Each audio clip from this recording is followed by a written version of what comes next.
Sama-sama. Sore Terima semua, kasih. selamat malam semua.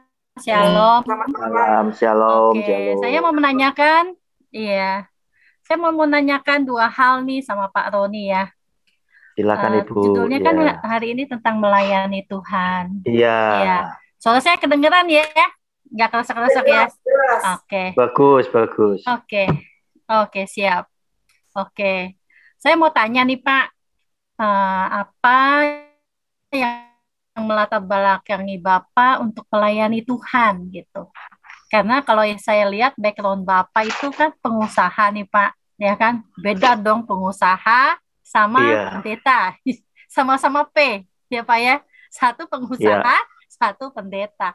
Beda jauh antara bumi dan langit. Nah, apa yang iya, melatar belakangi Pak sampai Bapak itu setia melayani Tuhan? Itu Pak. Pertanyaan saya yang pertama Pak. Silakan iya, Pak. oke.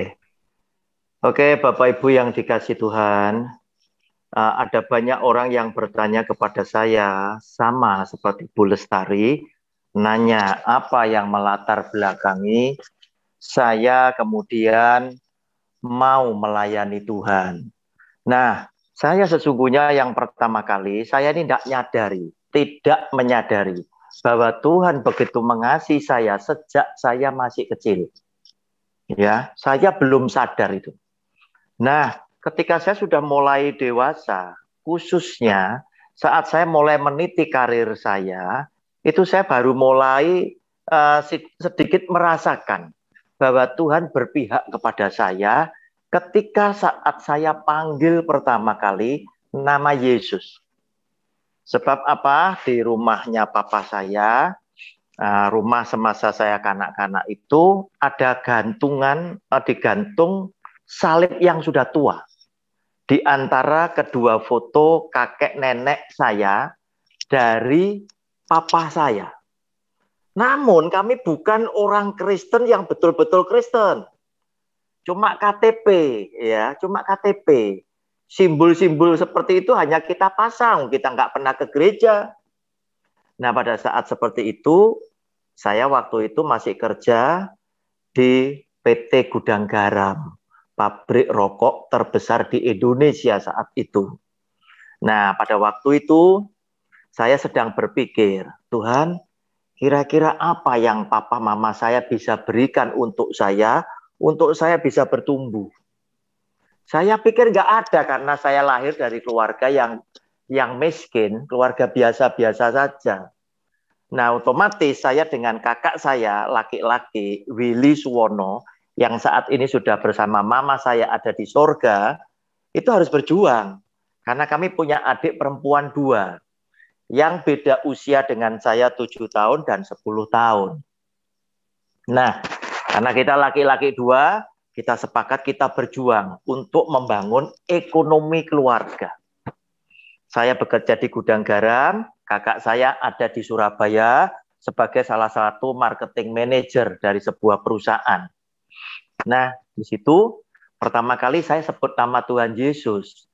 Sebab saya sedang ingin mendapatkan sesuatu tender tertentu, yaitu proyek billboard ya, yang ada di jalan-jalan itu tadi.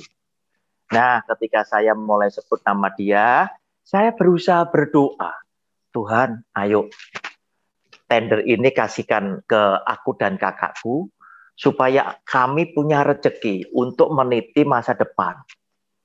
Nah, mungkin Tuhan juga ngerti karena saya juga berkata di dalam doa tersebut, saya ingin buktikan engkau ada.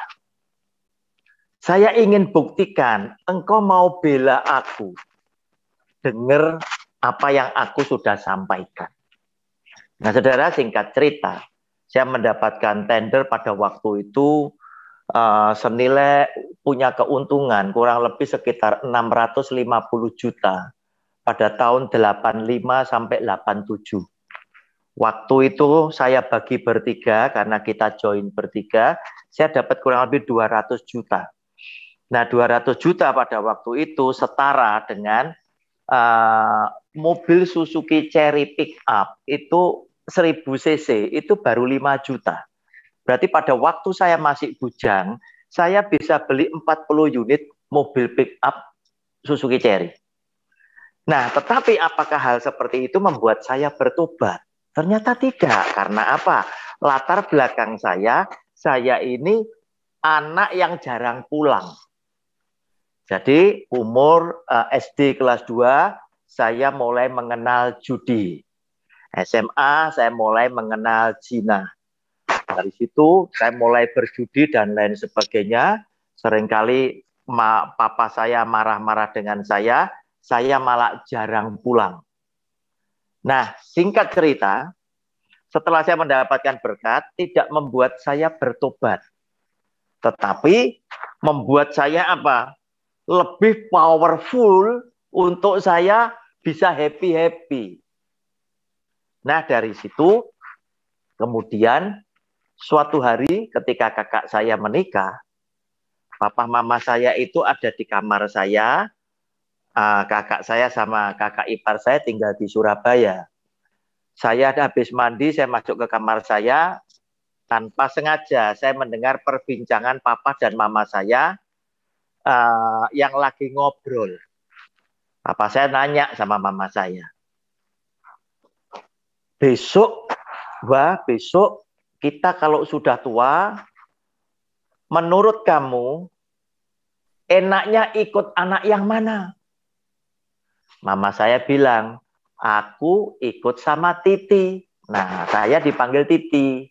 Karena apa? Kakak saya biasa manggil saya Titi, mama saya Mele. Saya ikut Titi.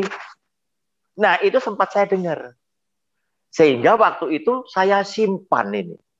Kata-kata mama saya, berarti saya terpilih. Saya tidak ngerti kalau itu salib saya tidak ngerti. Karena saya belum Kristen. Saya simpan. Nah, sehingga saya bertekad. Setiap kali saya berpacaran, di ending untuk menentukan langkah berikutnya, saya selalu nanya, Nik, kamu mau enggak mendampingi aku tinggal bersama papa mamaku? Begitu dia bilang keberatan, saya terpaksa harus mengatakan juga, kita tidak berjodoh. Sebab saya sangat mengasihi, saya punya mama sejak saya kecil. Demikian pula mama saya sangat mengasihi saya. SMA saja, saya kalau tidur itu bersama mama saya, bukan adik saya yang bungsu, malah saya. Nah, dari situ kemudian saya dipertemukan dengan seseorang yang membawa saya kenal kepada Kristus, yaitu istri saya yang sekarang. Saya bukan orang yang taat dengan Tuhan, tapi istri saya taat sejak kecil. Walaupun papa mertua saya itu dari daratan Tiongkok sana, yang datang ke Surabaya. Nah, dari situ saya berjumpa dengan dia. Nah, di awalnya kami cuma sekedar berkenalan, kuliah, dia kuliah di perguruan tinggi Widya Mandala, saya ada di Universitas Surabaya. Pernah ketemu, pernah berkenalan. Namun, istri saya sudah punya pacar pada waktu itu. Terus kemudian saat saya ketemu lagi, karena apa? Nampaknya mereka sudah serius. Keluarga istri saya senang dengan pacarnya. Kemudian suatu hari setelah saya ada di PT Gudang Garam, kemudian saya sempat bermain ke rumahnya dia lagi, mulailah dari situ. Ngobrol-ngobrol, saya dengar bahwa dia sudah bertunangan, ya, tinggal hari H untuk dia menikah, begitu. Nah, dari obrolan itu memang dari dulu saya mengasihi dia, saya senang sama dia. Akhirnya dari obrolan itu tadi, dia mulai menyampaikan kekhawatirannya bahwa dia khawatir. Kenapa? Karena sebentar lagi dia mesti menikah, padahal masih ada banyak ketidakcocokan, masih ada perselisihan. Nah, dari situ ngobrol-ngobrol, ya. Kemudian kita sambung lagi. Nah, setelah sambung lagi ada kendala. Waduh, bagaimana ini? Dia sudah dipinang orang, tinggal hari H untuk dia melangsungkan pernikahan.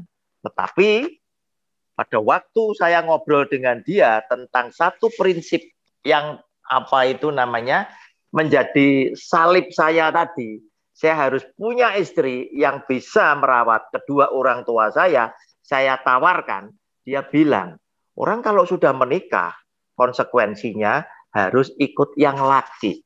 Dimanapun yang laki ada, dia ada di situ. Nah, saya langsung begini. Inilah dia, ya, seperti Adam ketika Hawa dibawa kepada dia. Namun ada kendala, gimana dengan pertunangan? Nah, saya mulai berdoa karena pada waktu itu dia sudah mulai berselisih dengan apa itu pacarnya. Terkadang pergi ke gereja itu dengan saya, begitu. Nah, ketika mendengar khotbah, bukan berarti saya bisa mencerna apa yang isi dikhotbahkan, enggak. Saya hanya apa ya, Tuhan ampuni saya. Saya ke gereja karena apa? Yang tak pacari ngajak ke sana, kan begitu loh. Kalau dia enggak ngajak ke situ, saya juga enggak ke situ. Itu awal mulanya. Pendeta-pendeta besar semua, yang khotbahnya bagus-bagus, yang akhirnya mereka jadi salah satu guru saya, yang ngajari saya Alkitab. Kenapa? Karena saya belajar firman Tuhan itu secara otodidak, begitu loh.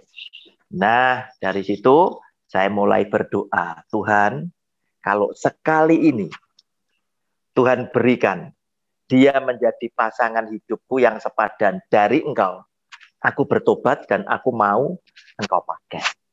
Singkat kata, tahun 87 kami menikah setelah pinangan itu dikembalikan. Otomatis keluarga dari istri saya kebakaran jenggot juga. Kenapa?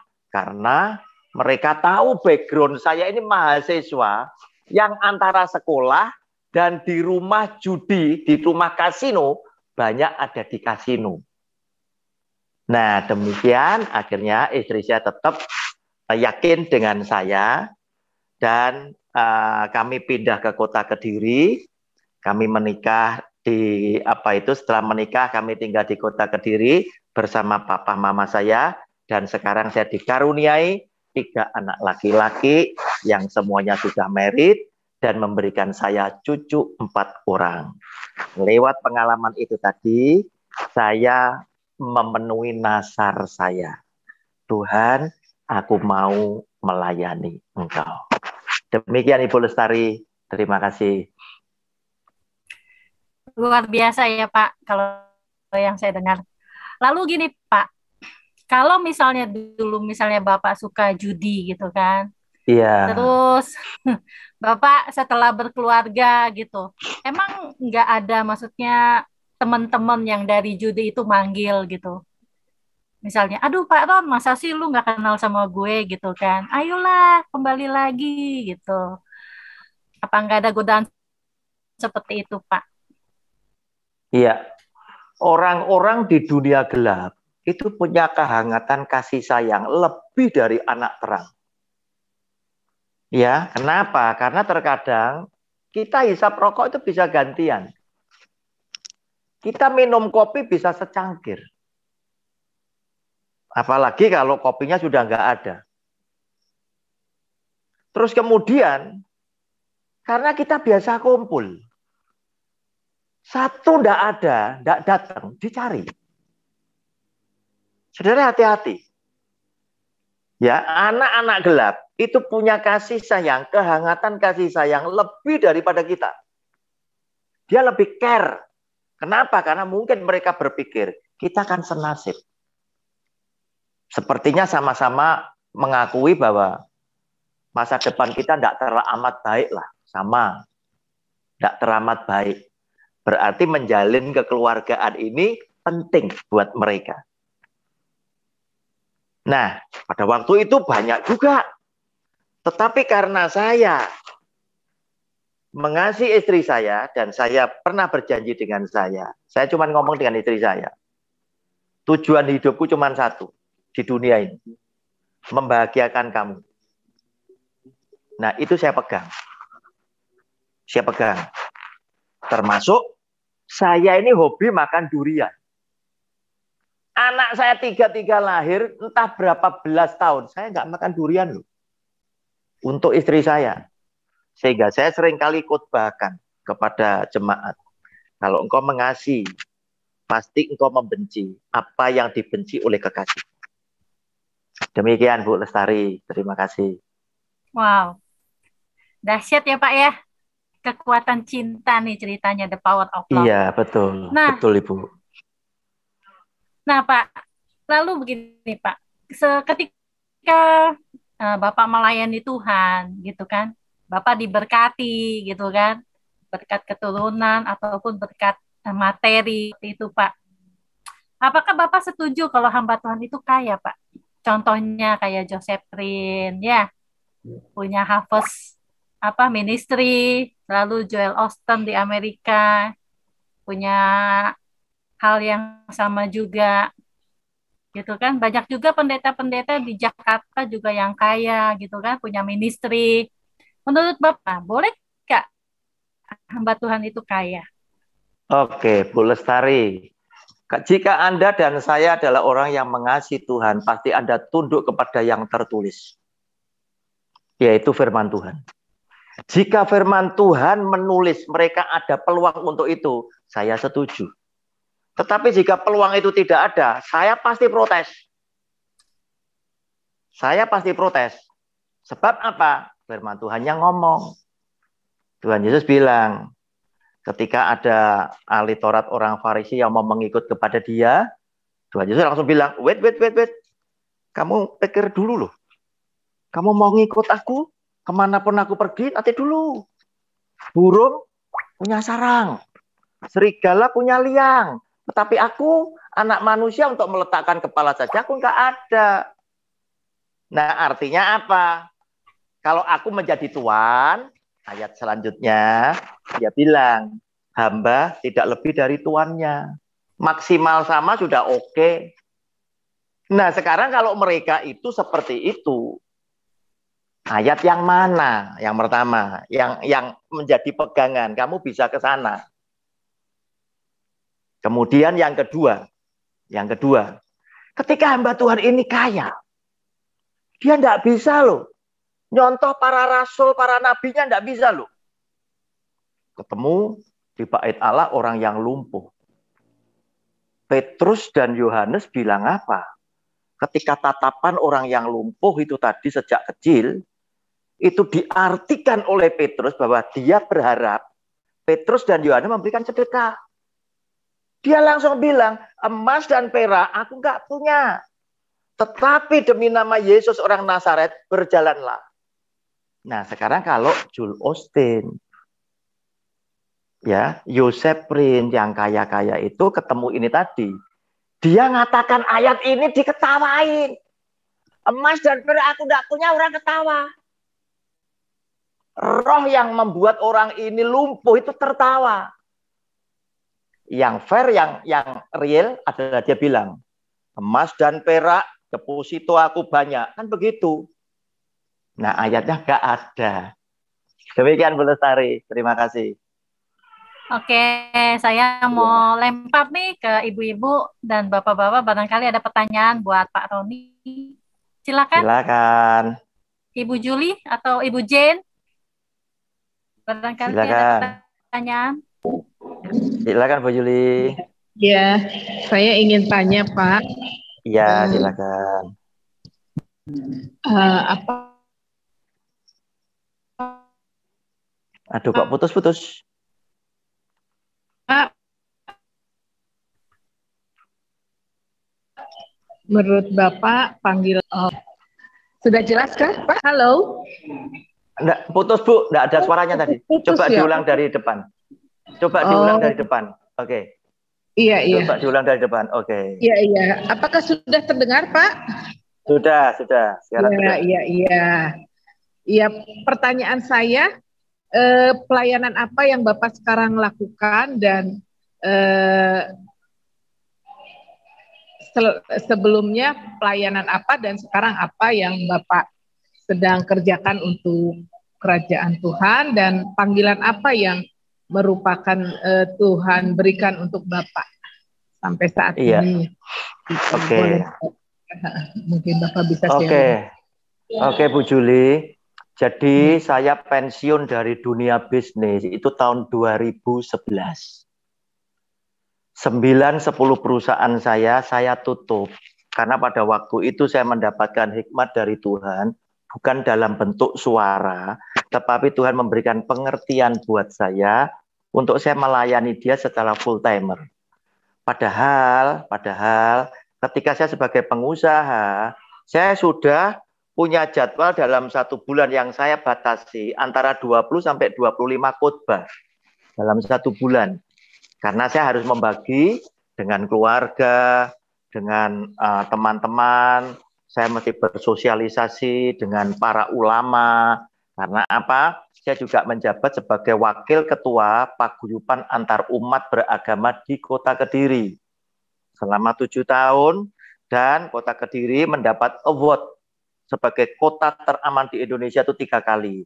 Zamannya Gus Dur 1, kemudian Ibu Megawati sekali, kemudian dapat lagi dari Jawa Pos, ya, kota teraman, ya. Kenapa? Karena kami selalu mengadakan silaturahmi, ya, antar tokoh umat beragama, ya, ketemu di 1 bulan 1 kali, makan-makan. Tempatnya bisa di kelenteng, tempatnya bisa di gereja, bisa di rumah saya, bisa di pura, bisa di Polres, bisa di balai kota, atau di pesantren tertentu, ya. Yang ketempatan itu yang menyediakan makan, ya, makan-makan. Isinya cuma kita temu kangen, kemudian teman-teman pejabat ini memberikan informasi. Waktu itu masih zamannya bom Dr. Azhari apa itu. Zamannya itu, ya, zamannya itu. Jadi memberikan informasi, ya. Oh, ini terjadi demikian supaya apa? Para ulama semua agama itu mendarahkan informasi kepada jemaatnya. Terkadang kami juga menandatangani surat pernyataan bersama. Jangan terprovokasi karena ini akan memecah belah antar umat beragama. Ditandatangani para tokoh-tokoh agama di kota itu tadi, ditempelkan di mana-mana. Nah, saya kemudian 2011 saya mengambil keputusan untuk saya pensiun, ya. Pensiun, semua bisnis saya jual, dan sekarang ini saya jadi makan tabungan, mantap, ya, makan tabungan. Saya mendampingi anak-anak saya, menantu, cucu saya, jaga cucu, karena terkadang anak-anak saya sibuk dengan pekerjaannya, saya jaga cucu bersama istri saya. Dulu ketika saya melayani, saya sering juga membantu banyak gereja di sekeliling saya, ya. Jin ini tahulah, salah satu anak rohani saya ini Jin, dan anak-anaknya, nenek itu mamanya Jin, ya. Terkadang kalau saya habis pelayanan, saya makan di rumahnya Jin, beli makanan, makan bareng-bareng sama keluarganya, sama pendetanya dia, ya. Dan anak-anaknya Jin pada waktu kecil itu sempat jadi anak angkat saya, itu anaknya Jin, ya. Jadi Jin sama anaknya jadi anak rohani saya. Jadi pelayanan saya di samping menyampaikan firman Tuhan, saya juga membangun gereja-gereja dalam perintisan mereka. Misal mereka sedang, waduh, kurang plafon, misalkan begitu. Saya nanya, plafon butuh duit berapa? Oh, duit misalkan 3 juta. Oke, gereja separuh, saya separuh, ya. Setiap bulan Anda bisa nabung berapa? Bisa nabung 250 Pak Roni. Saya transfer 250. Tahun depan saya datang, saya lihat, oh sudah selesai. Oh kurang jendela, oh kurang alat musik. Separuhan sama saya. Entah itu berapa ratus itu, ya. Dulu saya melayani sampai dengan apa? Di belakang mobil saya masih ada 1 mobil lagi, dan saya sempat belikan bis mini, isinya 15 orang, itu saya beli baru di karoseri New Armada Magelang untuk tim saya yang menyertai saya. Terus kemudian saya juga dikaruniai oleh Tuhan untuk mengajar Alkitab, padahal aneh, ya. Saya tidak sekolah secara reguler, saya ini otodidak. Tetapi saya yakin karena saya punya kerinduan yang demikian sangat, kehausan saya itu dilegakan oleh Tuhan dengan Allah Roh Kudus itu mengajar kepada saya tentang firman Tuhan. Demikian Bu Yuli, terima kasih. Terima kasih untuk kesaksiannya, sharingnya Bapak. Iya, Begitu. iya. Kalau saat ini Bapak berjemaat di mana, Pak? Saya berjemaat di Gereja Kristen Indonesia Kota Kediri. Tetapi teman-teman majelis, jemaat yang mengenal saya, yang seangkatan dengan saya atau atas saya yang masih hidup, dan pendeta yang sekarang melayani, itu tahu saya dan istri karena tinggal di Surabaya, dan mereka tahu karena saya banyak melayani di gereja-gereja lain, saya nggak pernah ke sana. Ya, saya jarang sekali ibadah di GKI. Ya, kalau sudah onset istri saya di GKI tapi tidak di Kediri, ada yang di Surabaya. Sedangkan saya minggunya kan selalu penuh, begitu loh. Minggu minimal pasti 2, terkadang 6 atau 10 kan begitu. Ya, 10 ini karena apa? Terkadang ada gereja yang langsung ibadahnya 10 kali, cuman 1 jam. Ya, demikian Bu Yuli. Terima kasih Pak untuk sharing. Terima kasih Kak. Ya, kepada Ibu moderator. Terima kasih Bu. Saya mau bertanya nih Pak, kalau saya lihat kan Bapak punya pengaruh ya, Bapak punya. Suara saya kedengeran Pak? Oh, kedengeran sekali. Takutnya tadi habis hujan gitu kan? Ya. Saya mau tanya Pak, saya lihat Bapak punya pengalaman kan berkembang ya di Kota Kediri ya Pak. Iya. Pernah kepikiran nggak Pak untuk mendirikan gereja sendiri atau untuk mendirikan sinode sendiri gitu kan? Karena kan Bapak punya power, Bapak kan punya uang, Bapak kan punya istilah kata punya pelayanan ya kan? Iya. Pasti punya visi atau misi gitu kan? Walaupun misalnya Bapak udah tua gitu kan, tapi kan usia tua itu tidak menghalangi seseorang untuk melayani Tuhan, bukannya begitu Pak? Oke, Bu Lestari sejak dulu. Iya. Iya. Sudah? Iya. Iya. Oke. Yang menjadi pertanyaan saya adalah apakah Bapak ingin memperkembangkan pelayanan Bapak misalnya dengan kapasitas yang Bapak punya gitu. Bapak mendirikan sinode atau Bapak mendirikan gereja-gereja seperti itu. Iya. Saya tahu saya punya kemampuan untuk itu, ya. Saya punya kemampuan untuk itu. Hampir semua gereja dan pendeta, khususnya di pedesaan, satu karesidenan Kediri, itu hampir mengenal nama saya. Kenapa? Karena saya seringkali melayani di gereja mereka tanpa pernah pilih-pilih. Oh, gereja ini jemaatnya berapa? Saya tidak pernah seperti itu. Saya meyakini permintaan pelayanan yang pertama kali masuk itu adalah karena Tuhan mengutus saya ke sana. Sehingga saya nggak pedulikan jumlah jemaatnya, misalkan cuma 11, cuma 7 orang, cuma berapa orang, 30, 70. Saya nggak pedulikan itu. Ya, termasuk seandainya jadwal ini sudah saya deal sama dia, gereja kecil, kemudian di belakangnya itu pernah ada yang telepon, Pak Roni, ini KKR, ini ada di Hotel Yogyakarta, 500 kapasitasnya. Saya bilang, maaf, saya pasca sudah dengan gereja yang 30 orang. Pak, tidak sayang Pak? Tidak lah. Ya, kenapa? Karena saya sudah ngomong sama Tuhan, order yang masuk pertama, berarti Tuhan yang suruh. Saya tidak akan gantikan dengan yang lain.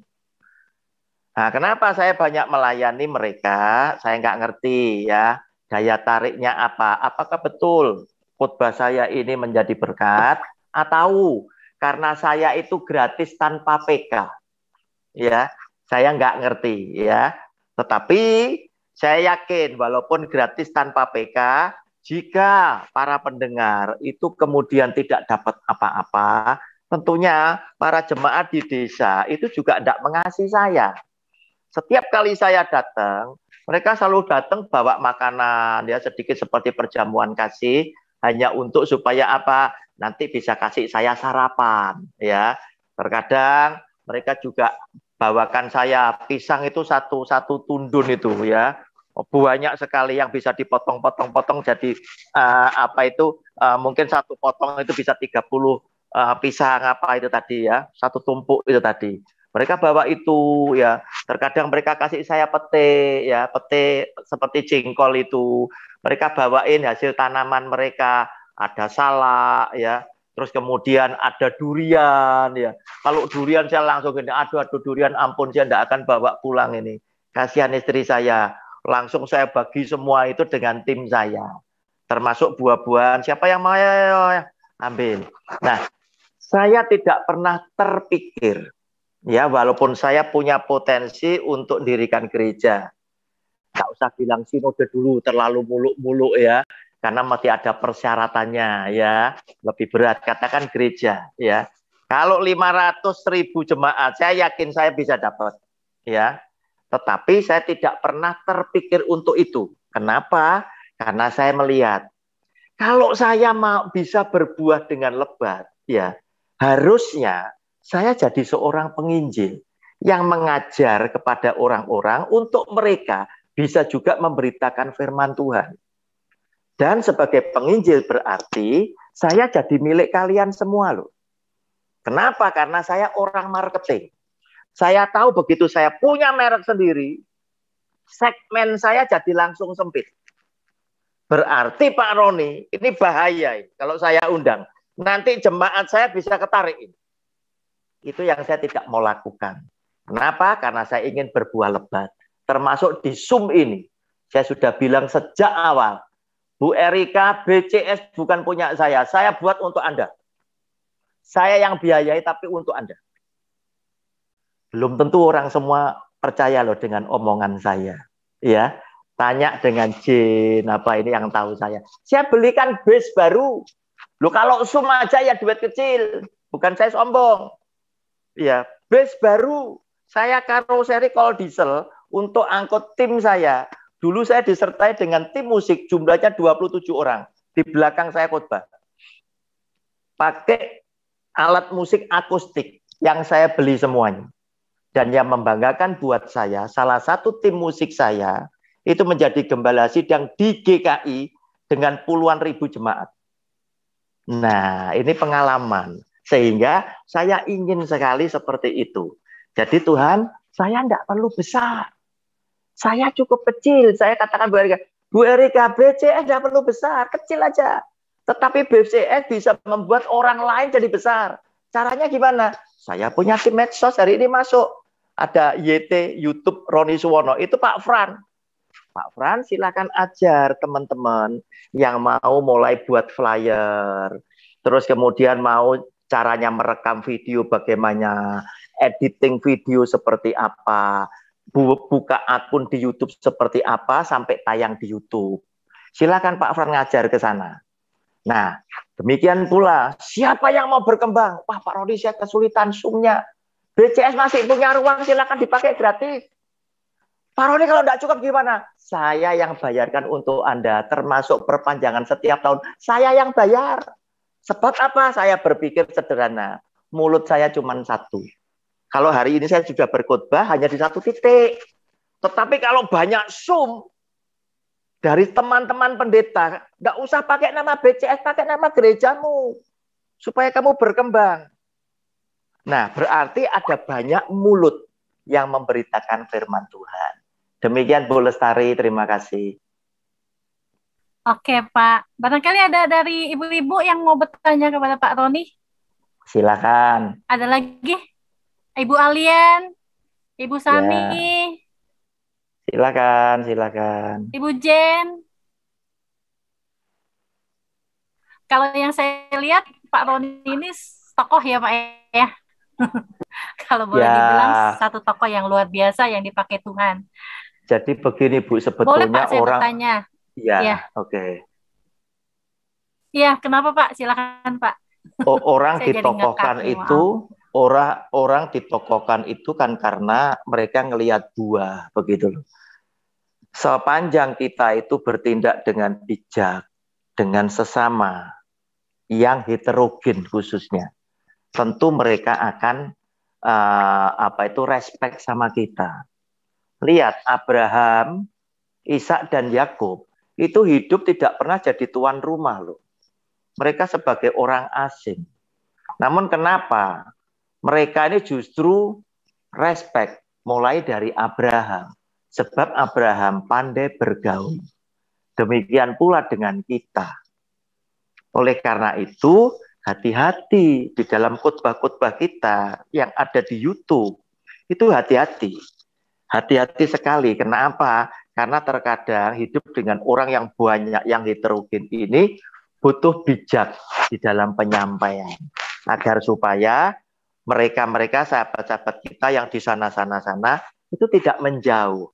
Bukan berarti kita mau kompromi dengan dosa, tidak. Demikian Bu Lestari.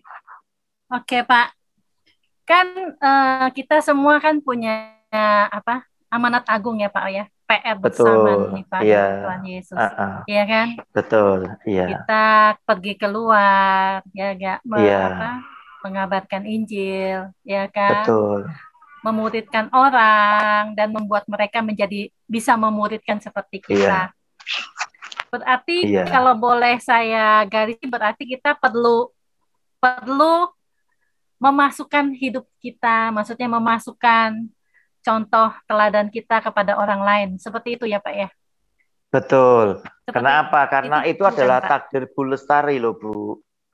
Ibu ditakdirkan dalam Matius 5 ayat 13. Coba dibaca itu. Kamu adalah garam. Kata adalah digaris bawahi. Adalah ketetapan Tuhan. Adalah takdir. Kamu adalah terang dunia. Kalau garam itu menjadi tawar, dengan apa garam itu akan diasinkan? Tidak ada. Berarti tinggal dibuang dan diinjak orang. Artinya apa? Jika kita tidak bisa hidup, kita membuat sedap. Menjadi berkat.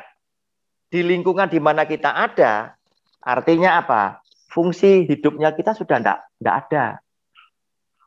Tinggal dibuang dan dihina, diinjak orang. Nah, di sini sayang. Kenapa? Karena sebetulnya takdir ini ada di kita.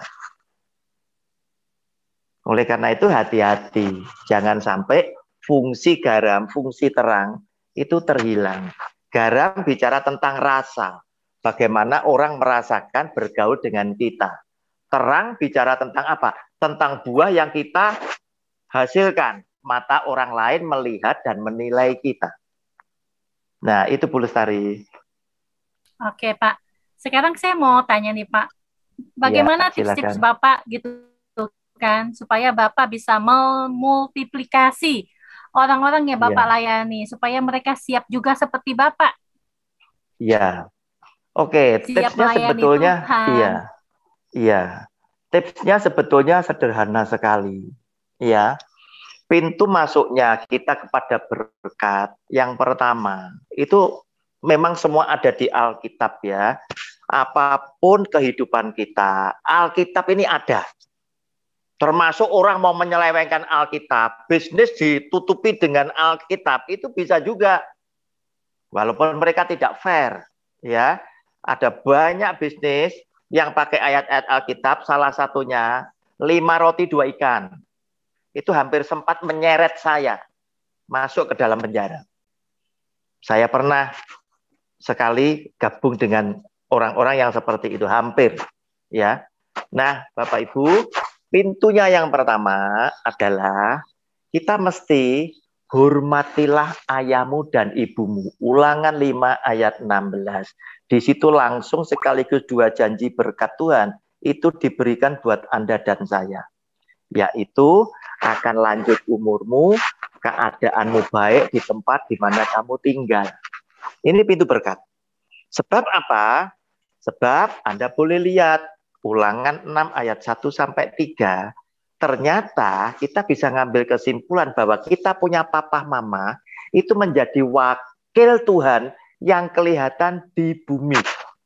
Sehingga apa? Ketika kita takut kepada Tuhan, berkatnya sama dengan Ulangan hormatilah ayahmu dan ibumu. Sama. Sama persis. Ulangan 6 ayat 1 sampai 3. Nah, kalau ini sudah didapat, ya, hati-hati. Alkitab ini ada prinsip-prinsip tertentu. Di situ yang disebut lagi penting diperhatikan adalah persaudaraan dengan saudara sekandung. 1 Yohanes pasal 4 ayat 20.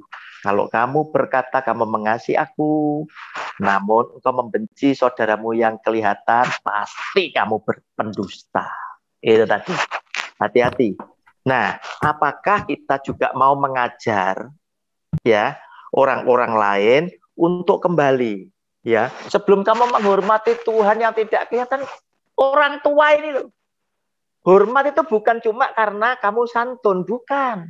Tetapi kamu punya tekad di dalam hatimu. Jika nanti aku diberkati Tuhan, salah satu orang yang aku akan bahagiakan sampai mereka pulang ke surga dengan bibir tersenyum adalah kedua orang tuaku dan juga mertuaku.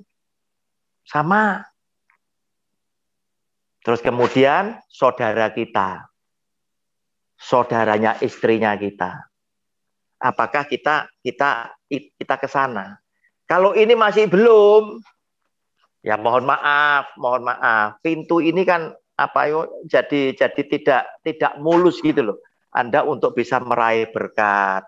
Sebab apa? Ketika Anda dan saya dengan saudara sekandung ternyata kalau di dalam rumah sendiri mereka tidak rukun, sering berantem. Akibatnya apa? Di luar pasti berantem. Kenapa? Karena di dalam latihannya berantem. Tetapi kalau dia dengan sesama saudara sekandung itu rukun, penuh kasih, dia keluar memberikan andil positif di dalam masyarakat adalah orang yang tidak suka berselisih. Kenapa? Karena latihannya di rumah itu penuh dengan kasih. Nah, dengan demikian saya yakin nanti Anda pun akan mulai mengidolakan. Berarti pasangan hidupku jangan sampai dong merusak ya hubunganku dengan saudara yang lain. Sehingga kalau pacaran dibawa pulang ditanyakan saudara, ya apa kamu bisa hidup enggak sama dia? Nah, itu ke sana. Nah, supaya apa? Tuhan bisa berbicara paling tidak lewat orang-orang dekat kita. Ternyata apa? Tuhan berbicara tuh lewat orang dekat lu. Lihat Naaman yang sakit kusta. Tuhan bicara lewat siapa? Lewat budak Ibrani. Budak Ibrani di rumah Naaman bilang, bos, kalau cuma kusta aja di negeri saya ada nabi yang hebat. Kan begitu. Nah, setelah ke sana ternyata kecewa. Lu nabi yang Elisa tidak keluar nemui, malah bujangnya yang ngomong. Cemplungkan dirimu, tenggelamkan dirimu ke sungai Yordan, kan begitu. Nah, sempat mau pulang. Nah, pada waktu mau pulang, Tuhan bicara juga lewat orang dekat. Salah satu yang mengikuti Naaman dalam perjalanan bilang, bos, enggak sayang, sudah jauh-jauh dari negeri kita menuju ke negerinya orang Israel ini. Wong persyaratannya tidak susah aja loh, ngapain tidak dicoba. Nah, lewat orang dekat. Nah, demikian pula di dalam kehidupan kita. Kalau kita sudah bisa mempraktekkan itu, saya yakin orang ini adalah orang yang siap berbaur dengan masyarakat. Sebab tidak ada garam yang bisa menyedapkan lingkungan jika dia tidak berbaur dan larut di dalamnya. Demikian Bu Lestari. Oke Pak, saya mau bertanya lagi nih Pak. Ya, Kan silakan. Bapak banyak prestasi ya Pak. Ya. Ya kan, banyak prestasi, Bapak dikenal semua orang. Tetapi Pak, maaf kata nih, misalkan Ya. Misalkan ada satu ayat di Alkitab gitu kan. Iya. Ketika kita misalkan dipanggil Tuhan, lalu Tuhan bilang, saya tidak kenal kamu, Roni. Ya, udah kamu pergi deh. Kamu pembuat kejahatan. Seperti itu. Misalkan, Pak. Iya. Saya menurut tidak Bapak gimana, Pak? Kalau untuk diri saya, untuk diri saya pasti tidak. Pasti tidak. Sebab apa? Saya sudah banyak menjalankan apa yang Tuhan kehendaki. Dengan tetesan air mata saya mohon, Allah Roh Kudus, Engkau kan berjanji menyertai saya. ada di dalam saya. Mampukan saya. Walaupun saya punya keyakinan, tapi saya kan tidak pernah bersandar dengan kekuatan saya sendiri. Bahkan 9 perusahaan saya yang masih menghasilkan keuntungan, saya jual untuk saya pensiun karena Tuhan memberikan hikmat. Saya ikhlas. Sehingga saya hanya makan tabungan. Dan pada saat itu saya ingin mencoba Tuhan. Tuhan, saya tidak pernah jadi seperti pendeta yang benar-benar pendeta. Sekarang saya masih punya tabungan, berarti saya bisa hidup dengan tabungan saya. Tetapi coba Tuhan, Engkau pelihara keluarga saya dengan tidak mengusik tabungan saya. Bagaimana Tuhan? Dan Tuhan kabulkan buat saya. Luar biasa. Kenapa? Salah satu izin usaha saya itu laku terjual dengan 2 miliar. 1 lembar kertas. 2 miliar dibeli oleh seseorang. Padahal dia cuma tawar saya asalnya datang ke rumah saya di Surabaya 1,6. Tapi dalam perbincangan si utusan ini bilang, bos saya juga adalah anak Tuhan yang melayani. Nah, sebelum dia pulang saya bilang, sampaikan ke bosmu. 1,6 saya beri. Tetapi jika dia berbelas kasihan kepada saya, berbelas kasihan kepada pekerjaan Tuhan yang saya layani, dan masih mengasihi Tuhan, minta tolong. Anda jauh lebih besar dari saya. Uang 400 juta berarti buat saya, tidak berarti buat Anda punya bos. Bagaimana seandainya Anda bulatkan jadi 2M? Sebab dana saya untuk melayani sudah hampir habis. Kalau saya dapat 2M, berarti ada 200 juta lagi. Itu ada di rekening saya untuk saya jalan bersama sopir saya. Kenapa? Karena saya tidak pernah terima PK. Saya harus makan bersama sopir saya. Saya harus kasih duit sopir saya. Saya harus isi bensin dan lain sebagainya. Saya harus memberikan persembahan dan lain sebagainya. Dia bilang, Pak Roni saya tidak janji. Tapi jelas setelah saya pulang ini saya akan meeting. Dalam meeting nanti akan saya sampaikan. 3 hari kemudian dia telepon, Pak Roni, bos saya setuju transfer ke Anda 2 miliar. Berapa nomor rekeningnya? Nah, saya dengan jujur berkata, 1,6 saya beri. Tetapi jika engkau berbelas kasihan kepada saya yang sudah tidak bekerja, tapi hanya melayani Tuhan, dan bosmu masih mengasihi Tuhan, bulatkan yang 2M. Saya mohon. Dan itu dikasih. Nah, banyak Bu Lestari, hal-hal yang Tuhan bela, sehingga membuat saya itu semakin melekat sama Tuhan. Saya selalu bilang sama anak-anak saya, teman-teman saya, keluarga saya, hidup di dunia setiap orang sudah dikasih cerita masing-masing. Kaya tidak penting. Ketika engkau sudah berjumpa dengan Tuhanmu, engkau sudah banyak alami hidup bersama Tuhanmu, yang jasmani yang masih engkau perlukan sudah tidak penting lagi. Sebab kenapa? Ada contohnya. Musa naik ke gunung Horeb, bawa 2 loh batu. Atas perintah Tuhan, Musa tidak pernah terbayang dia akan puasa 40 hari 40 malam. Tetapi begitu jumpa dengan Tuhannya, 40 hari 40 malam dia tidak pernah merasa lapar. Berarti yang jasmani sudah tidak perlu lagi. Demikian Bu Lestari, terima kasih. Oke. Luar biasa Pak. Saya sangat diberkati oleh perkataan terima Bapak, kasih. oleh pelayanan Bapak juga. Saya mau minta satu tips lagi nih sama Bapak. Iya, silakan. Ini nggak ada yang mau bertanya nih, Ibu Juli, Ibu Jane, atau Ibu Sani gitu, nggak ada yang bertanya nih. Berarti mereka udah kenal Pak Roni luar biasa. Jane ini dekat sekali sama saya dan keluarganya. Iya, silakan Bu. Bertanya ya. Iya. Tuh, siapa yang bertanya nih? Silakan, silakan. Terima kasih. Selamat malam Pak Roni. Malam Bu Erika, malam. Iya. Ya, jadi saya juga bersyukur ya sempat mengenal Pak Roni meskipun cuma lewat Zoom ini Pak ya. Iya, iya. Saya melayani bersama-sama di BCS sekian bulan, namun pada akhirnya Pak Roni memutuskan untuk mengundurkan diri, yaitu pilihan Bapak. Iya. Ya, tapi ya terus terang memang waktu Bapak bilang tadi BCS itu untuk saya, sebenarnya saya nggak merasa seperti itu. Soalnya ini kan pelayanan milik Tuhan. Jadi kalau BCS juga masih ada hingga saat ini, itu semua karena Tuhan. Ya, jadi bagaimana kita harus bisa menjadi pengelola yang baik, termasuk dalam hal keuangan dan lain-lain. Sebab hal itu akan membuktikan kita ini bisa dipercaya oleh Tuhan atau tidak.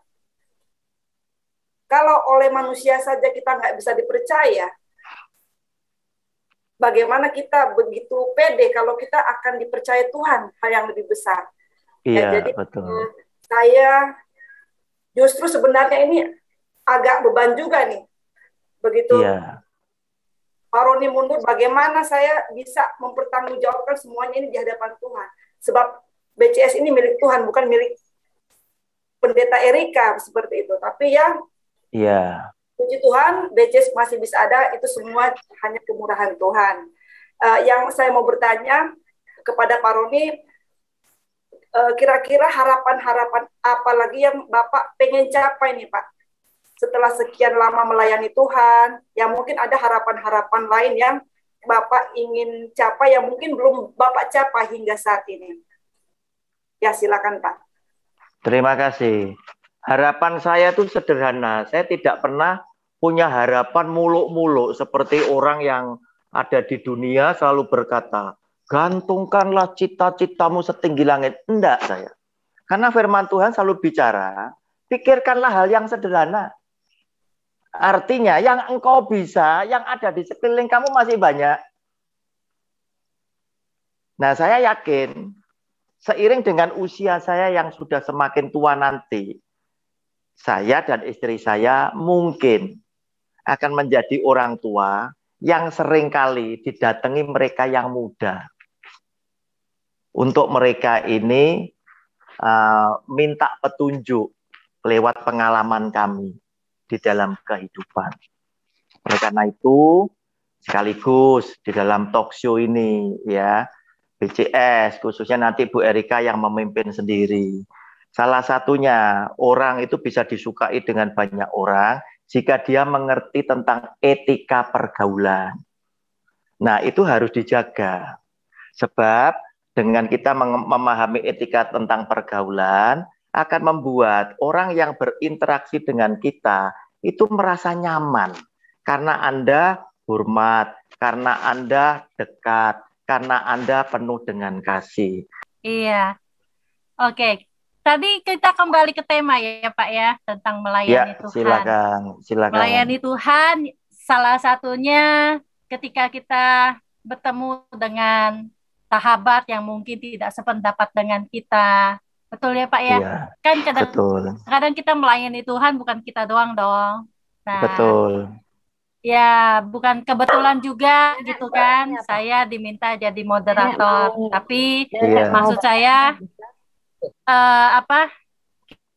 kita sebagai anak-anak Tuhan, kita melayani Raja segala raja, ya Pak ya. Jadi seenggak-enggaknya kalau ada perbedaan, silakan disikapi dengan kasih seperti itu ya. Betul kan Pak ya? Betul. Ya kan? Saya boleh jawab Bu, sesuai firman. Oke. Oke. Sebetulnya perbedaan, perselisihan itu juga terjadi di antara para murid. Para murid merasa memberikan yang terbaik kepada Tuhannya. Sehingga mereka mulai berselisih, bertanya, Tuhan, siapa yang paling besar? Begitu ya. Nah, bijaksananya Tuhan Yesus, dia ambil anak kecil. Jika engkau tidak menjadi seperti anak kecil ini, kamu tidak layak masuk ke dalam kerajaan surga. Sebab apa? Yang mengagumkan Kristus terhadap anak kecil adalah kerendahan hatinya. Ya. Kepolosannya. Dan dia memberikan bukan untuk mendapatkan sesuatu.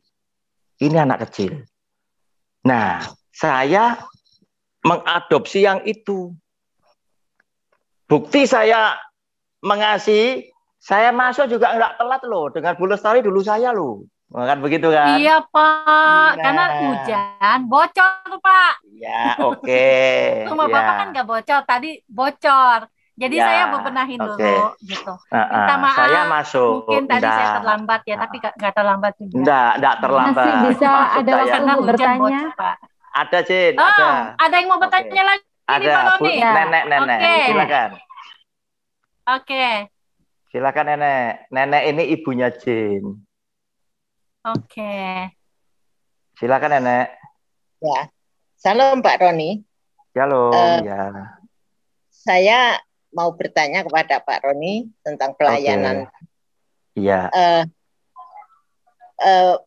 Pertama kita harus mengasihi saudara kita lebih dahulu, sehingga saya sering untuk menginjil itu saya kepada ibu saya, kepada ayah saya, dan kepada om saya, jadi saudara dari ayah saya. Namun om saya itu ada 2, yang lain bisa saya, tapi 2 orang ini sangat-sangat seperti batu karang yang tidak bisa. Nah, namun kalau saya ngomong, dia tetap mendengarkan, Pak. Dia mendengarkan.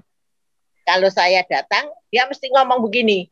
Itu nanti yang diomong mesti tentang Yesus. Dia bilang begitu. Kalau saya ngomong, dia tetap mendengarkan.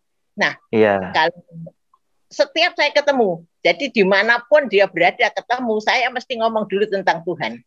Nah, setelah itu, kalau saya tidak datang, dia itu datang. Namun dia 2 orang ini tetap merasa bahwa Tuhan itu sama saja. Pokoknya kita akan tahu bahwa Tuhan itu yang berkuasa, begitu saja. Dan dia datang ke rumah. Kalau datang ke rumah, saya juga tetap cerita tentang Yesus. Nah, waktu ini saya anggap bahwa mereka memang tidak bisa masuk lah. Artinya masuk, namun dia belum percaya karena kalau ibu saya, ya saya itu baptis, tapi dia tidak mau begitu, tidak mau baptis. Waktu dia mau mati, itu malah panggil saya. Artinya mau mati, jadi sudah sakit. Mau mati panggil saya, dia berdoa. Nah, saya jadi heran, ini percaya apa tidak orang yang begini ini, Pak? Ini saya tanyakan pada Pak Roni, karena dia tetap tidak minta minta untuk baptis, tidak. Nah, saya ada Pak Roni bagaimana ini? Oke, tapi menjelang meninggal minta didoakan, gitu ya, Nek ya? Tadi ya. Doakan. Oke, Nek. Ya, Nenek bertanya, ada orang ini masih saudara. Setiap kali Nenek datang bicara tentang Tuhan Yesus, sepertinya mereka itu menolak, mencemooh. Nanti yang dibicarakan selalu aja Tuhan Yesus. Nah, namun apa yang terjadi pada saat menjelang mereka meninggal, justru minta Nenek untuk mendoakan mereka. Pertanyaannya, bagaimana dengan orang ini? Sebetulnya sudah percaya atau belum? Nah, kita mengenal di dalam Alkitab itu adalah anugerah pada detik terakhir yang pernah dialami oleh seorang penjahat yang di sebelah kanan Tuhan Yesus. Yaitu karena dia memenuhi 2 unsur. Yang pertama, dia mengaku atas dosanya dengan berkata dengan penjahat yang di sebelah kiri, "Hei, kamu sama aku wajar kalau kita itu dihukum sebab kita jahat." Ngaku dosanya. Dengan mulut kamu mengaku dan diampuni. Alkitab berkata seperti itu. Terus dia bilang, berbeda dengan Yesus Kristus ini tadi, dia tidak berdosa. Harusnya dia tidak perlu mengalami seperti kita. Kemudian dia berkata, Yesus, jika nanti engkau datang untuk kedua kalinya, ingatlah aku. Nah, dia berarti apa? Dia punya iman. Ya, dia punya iman. Dengan hati orang percaya dan diselamatkan. 2 unsur ini memenuhi seorang penjahat yang ada di sebelah kanan Tuhan Yesus. Itu detik terakhir. Padahal apa? Dia tidak bisa lakukan apa-apa lagi. Baptis juga enggak. Wong nanti turun dari salib dia mati kok. Melakukan kebaikan juga belum. Wong asalnya penjahat kok. Tetapi dengan seperti itu, Sang Hakim yang Agung punya kewenangan 100%.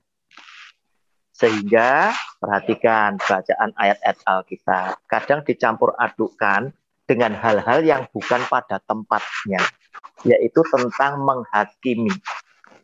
Ya, Yesus Tuhan ngomong menghakimi itu tekanannya di soal neraka dan surga. Tetapi dalam obrolan kita sering-sering misalkan ibu-ibu sahabat ini lagi ngerumpi tentang seseorang. Bicara sedikit kejelekan seseorang. Yang satunya langsung ngomong, kamu kok menghakimi? Salah, bukan pada konteksnya itu. Itu bukan ranah menghakimi. Itu karena kejadian sungguh-sungguh. Apalagi kalau media sudah memuat. Pendeta ini mencabuli anak rohaninya dan mendapatkan hukuman. Itu kita bicara fakta. Sama dengan Anda mengkhotbahkan Daud selingkuh dengan Batseba. Sama. Itu bukan ranah menghakimi. Anda bicara tentang kenyataan. Nah, sekarang kalau Anda tidak mau dibicarakan yang jelek, berperilakulah yang baik. Kenapa ketika jemaat bersaksi tentang kebaikanmu, kamu senyum-senyum, kan begitu.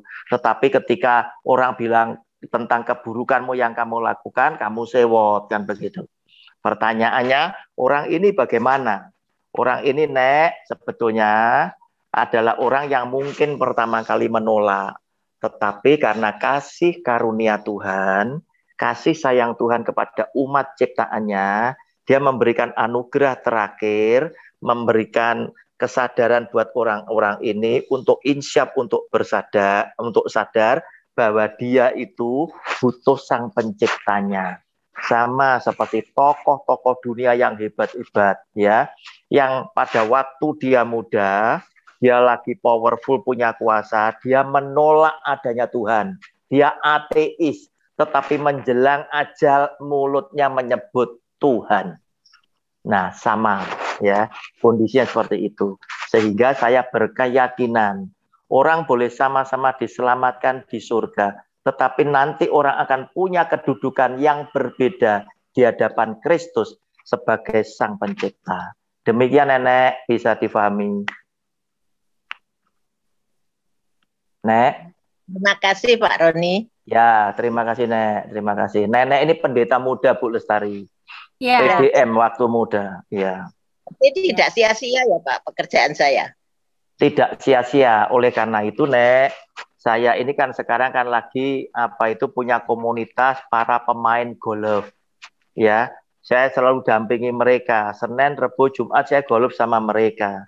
Tetapi kita tahu sendiri mereka-mereka ini adalah tidak sungguh-sungguh mengikut Kristus. Ya, katakan kalau main golf, kalau mereka tidak taruhan, mereka bilang tidak semangat. Walaupun saya ikut di tengah-tengah itu kadang juga tidak sungkan karena kan temen kan gitu. Tetapi positifnya selesai main golf, kita kan makan di resto, ngobrol, seringkali mereka curhat, tanya Alkitab, dan saya menjawab sesuai firman.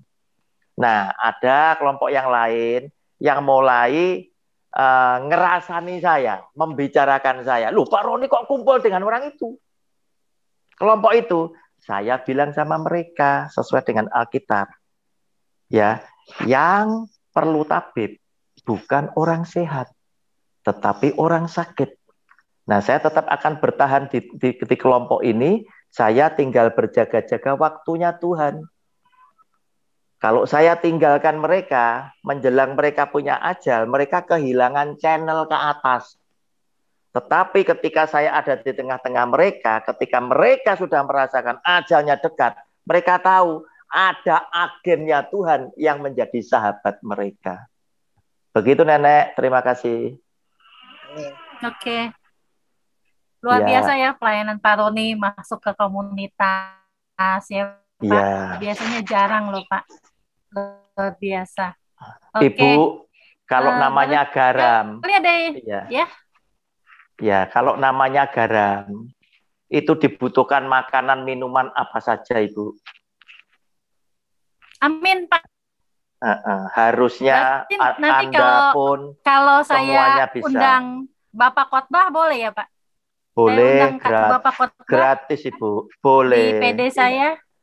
Boleh, Bu, dengan senang hati. catatannya Bukan nggak masalah benturan gratisnya, dengan. Pak. Saya Iya, oke. Iya. iya. Terima kasih, Pak, Terima buat kasih. talk show-nya hari ini tentang melayani Tuhan.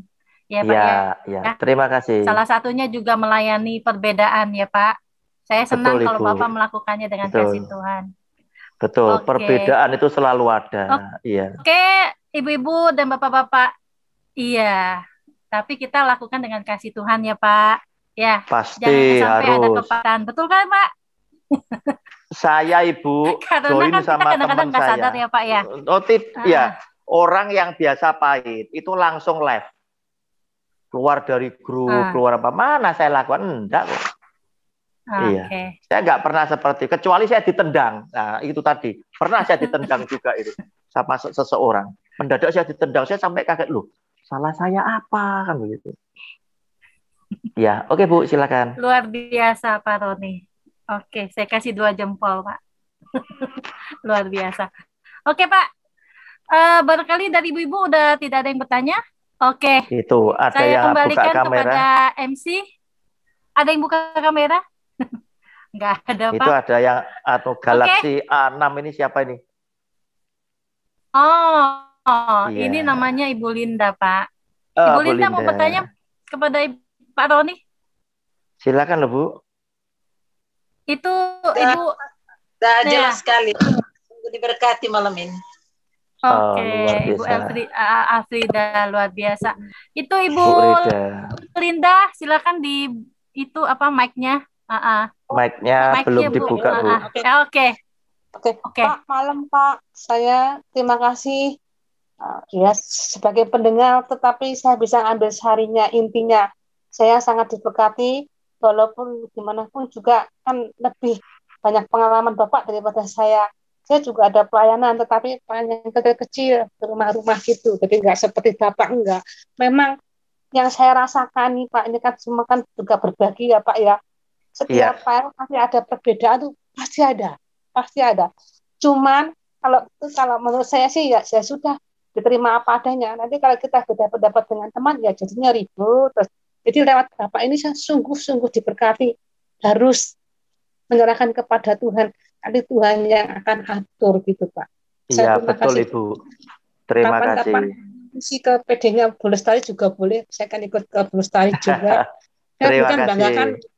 Maaf, saya bukan banggakan Bapak, tapi firman Tuhannya tuh sungguh-sungguh luar biasa tadi. Saya tulis Pak di kertas. Makanya kalau ada persekutuan ada apa, saya tulis, saya ambil firmannya. Nanti kalau saya salah, oh ini ada yang sebagai pengingat gitu. Iya, terima kasih banyak Pak. Sama-sama. Saya memang selalu anjurkan Bu Linda, orang yang mendengar firman Tuhan, khususnya pada waktu saya yang berbicara, saya selalu ingatkan, sudah belum siapkan Alkitab? Sudah belum siapkan alat tulis. Kenapa? Karena dengan Anda mencatat, Anda nanti sempat mencocokkan keterangan saya ini sesuai dengan kitab suci enggak. Sebab saya selalu anjurkan, Anda jangan mudah percaya dengan pembicara siapapun, termasuk saya. Sebab ada hakimnya yang tertulis. Begitu loh. Nah, Anda mesti siapkan itu. Sebab apa? Supaya nanti bisa dipelajari lagi. Perbedaan yang saya lakukan selama ini, perbedaan selalu ada. Tetapi saya mencontoh bagaimana Abraham memperlakukan Lot. Begitu loh. Ya, padahal dia adalah orang yang lebih punya kuasa, wong dia omnya Lot kan begitu. Ya, gara-gara rumput kan gitu. Yang sebenarnya bukan gara-garanya Lot, gembalanya Lot, tetapi Abraham kan bilang, Lot, kita ini kan bersaudara. Iya, jangan sampai kita berselisih gara-gara gembalaku, pegawaiku sama pegawaimu berantem urusan rumput. Negeri ini kan terbuka. Artinya, silakan kamu milih lebih dulu. Kamu ke utara, aku ke selatan. Kamu ke kiri, aku ke kanan. Dengar arti kata lain, jika saya merasa saya punya tingkat rohani yang lebih tinggi, saya yang ngalah. Itu tadi. Ya, Lot disuruh milih. Lot ngelihat daerah Sodom itu kan luar biasa. Dia ke sana. Sisa Abraham ngelihat tinggal daerah yang gersang. Tetapi sebagai orang beriman tetap percaya bilang apa? Di tempat yang kering itu aku tetap percaya Tuhan bisa memberkati keluargaku. Itu Ibu yang kita mesti lakukan.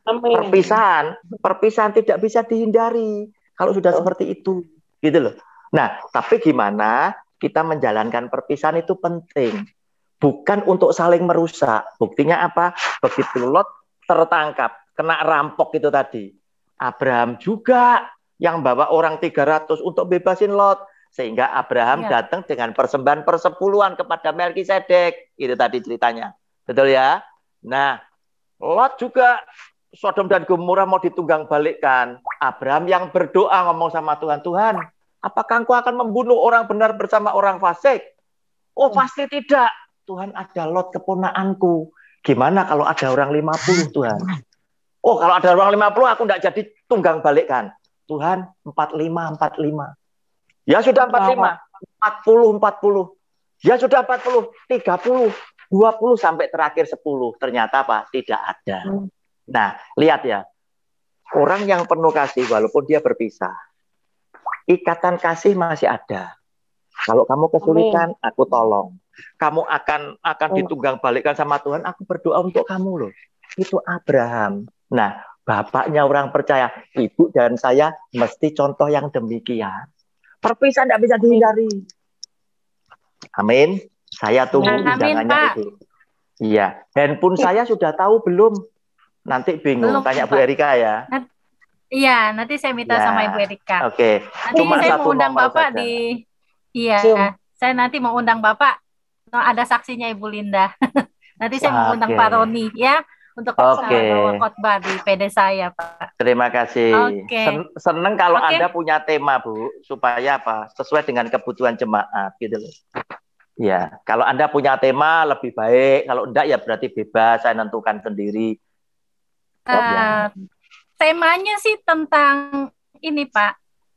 Bagaimana anak Tuhan itu peka terhadap suara Tuhan di zaman pandemik seperti ini. Itu temanya. Boleh, Ibu. Boleh. Tema besarnya itu ya. Tema besarnya itu.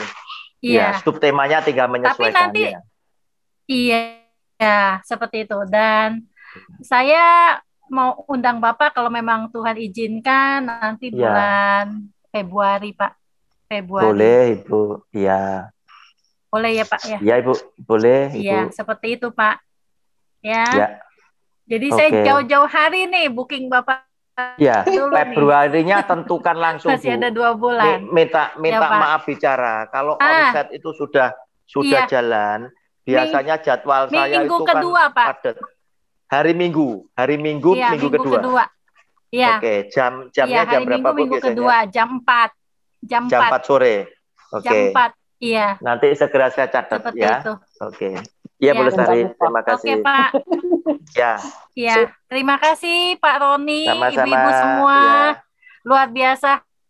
Hari ini kita benar-benar hot. Ya, tentang melayani Tuhan. Ada suka dukanya ya melayani Tuhan ya Pak Roni ya. Iya. Ya, seperti itulah kita lewati tapi tanpa ada kepahitan ya Pak ya, mengalir aja ya Pak. Betul. Kasih Tuhan harus ya itu, Pak ya. Iya. Yang membungkus semuanya. Amin. Oke. Ya udah, barangkali ada satu kata dari Pak Roni untuk menutup sebelum saya serahin sama MC. Gimana Pak? Satu kata penguatan dari Pak Roni sebelum kita tutup Pak. Iya. Oke. Jadi apa itu saya ingin menyampaikan, Anda harus berhati-hati bahwa sebetulnya Tuhan itu mengasihi Anda dan saya sangat. Buktinya apa? Demi untuk kita beriman, di awal Anda ikut Kristus, rasakan flashback ke belakang. Hampir setiap doamu itu dikabulkan oleh Tuhan. Supaya apa? Cinta kita kepada Tuhan itu mulai bersemi. Oh Tuhan, Engkau ada di sini. Doaku, permintaanku Engkau kabulkan. Kita jadi semakin mencari Dia. Tapi hati-hati. Hati-hati. Jangan menyimpang ke kiri, menyimpang ke kanan. Sebab ada saatnya nanti, walaupun Tuhan berpihak kepada kita, Dia mengizinkan masalah, itu harus kita lewati. Lebih baik kita sedang bermasalah dalam kondisi kita benar daripada kita bermasalah pada saat kita memang menyimpang ke kiri dan ke kanan. Itu lebih celaka. Kenapa? Karena pada saat seperti itu bisa saja Tuhan itu mundur daripada kita. Ingat peristiwa Raja Saul. Di saat pertama Saul itu begitu rendah hati. Tuhan, masa aku suku Benyamin, aku muda, aku tidak berpengalaman, ini bangsamu bangsa yang besar. Tetapi Tuhan tetap urapi tentang Saul. Tapi akibat Saul sudah merasakan enak duduk di tahtanya, dia menjadi tidak taat kepada Tuhan. Nah, kondisi seperti itulah yang akhirnya membuat apa? Roh Tuhan mundur daripada Saul. Karena itu, tetaplah setia, sering-sering koreksi. Betul nggak yang tak jalani adalah kebenaran? Sama seorang jurumudi kapal laut tadi, itu ada ruang kemudi. Sering-sering dia turun ke situ, dia mencocokkan posisinya kapalnya dia itu ada di koordinat berapa. Untuk supaya dia kembali kepada tujuan. Hati-hati, hati-hati. Agar supaya saat kita mengkoreksi bahwa apa yang kita lakukan adalah kebenaran, maka walaupun kita punya masalah, pasti dijamin Yesus Tuhan menggenapi janjinya, dia tidak akan meninggalkan saudara dan saya. Amin.